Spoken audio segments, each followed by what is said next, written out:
And then this is a big Scully. We have about 4 or 5 Scullys. This is Bryce Martin. Donald Fisher, founder of the Gap stores, owns more art than he knows what to do with. But he has a great idea. He wants to renovate a building at San Francisco's Presidio as a major museum of contemporary art, a museum to which he will donate much of his world-class collection. A lot of Sternfeld pictures. No, this is Richter. 4 Richters, and then those are Jasper Johns. Fantastic. We recently met with Don in his office in the Gap building on the Embarcadero. It has an amazing view and even more amazing art, like this classic Alexander Calder adorning the wall above his desk. Well, that was owned by the Whitney. Oh, really? And for some stupid reason they sold it. Why would they have to do that? I don't know. They got a lot of trouble for selling it. They should have, yes. For the next hour, Don showed me a sizable portion of his dazzling collection. It's a collection many in the art world have heard about, but few have actually seen. But this whole set here is Mick Jagger by Warhol. Oh, yeah.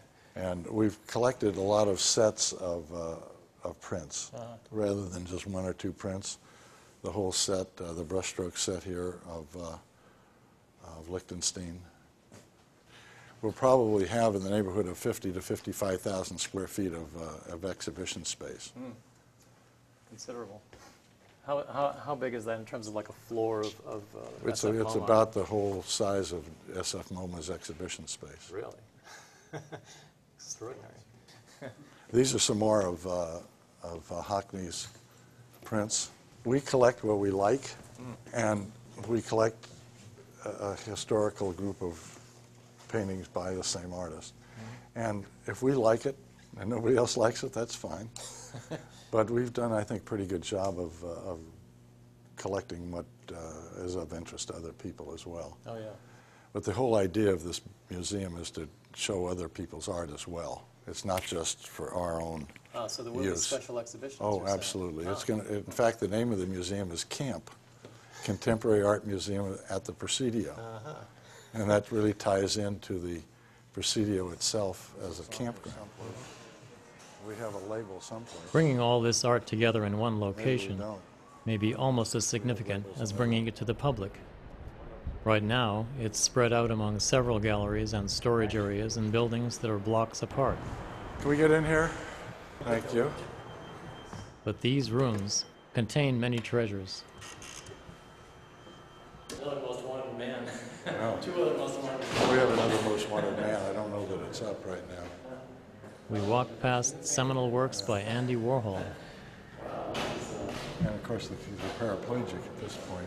We saw a room full of arresting pictures by Chuck Close. This one he did with his fingerprints. And each little cell of Close's grid is itself a little abstract painting. So it's a kind of figurative portrait made up of abstract pictures, abstract components. And we entered a room full of marvelous abstractions by Ellsworth Kelly. These Kellys we own ourselves. Beautiful. Yeah. Oh, that's a classic. That was owned by David Robinson and Mary. Oh, really? And they were going to sell it, so we ended up buying it from them. Smart. It's a beautiful picture. You're absolutely right. That's probably my favorite one of all the Kellys that we have. As Don and I walked, it was hard for me to process so much so fast. This is a little bit, isn't it? Yeah. Yeah. Very good. Interesting. That's a very old. That's a very old one. Yeah. I love it, and it's made very roughly. Yeah. I like that unfussy quality of his early pieces that he made himself. Yeah. In one room, I spotted an interesting installation by German sculptor Rebecca Horn. It was a piece composed of 2 violins with heavy floating stones. There was a single fluorescent light sculpture by Dan Flavin.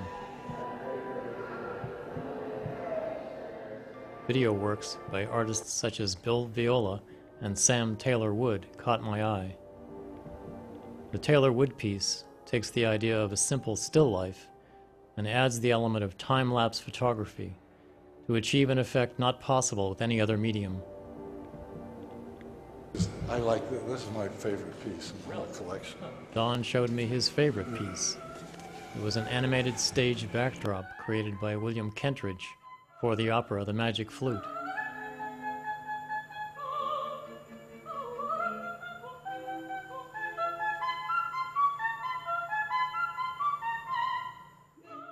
I asked Don if he'd ever thought of just donating this art to SF MoMA. You must have been forewarned the museum that this Oh yeah, this plan was going we talked. We talked, but I have such a big collection for them to show it all the time, and for me to have any kind of control over it was not what they wanted. Right. And so this works out well for me, and the museum and the collection can be available for people to see.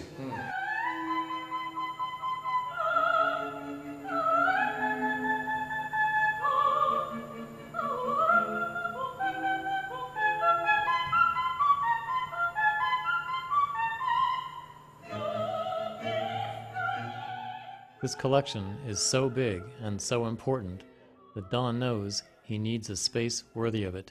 If you want to show your own art, otherwise, what do you do with it? You got to sell it, or you give it away, and people leave it in the basement. Right. And I don't want to have our art in the basement. No, it's too good. And so this is a way of avoiding that.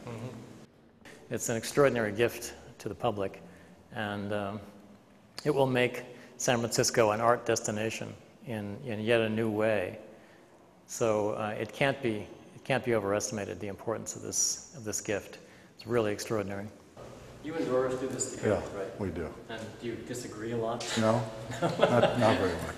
And you know, if one of us disagrees and the other one feels strongly, we do it anyway. I see. Okay. But and it works. It really works out. It works out quite well.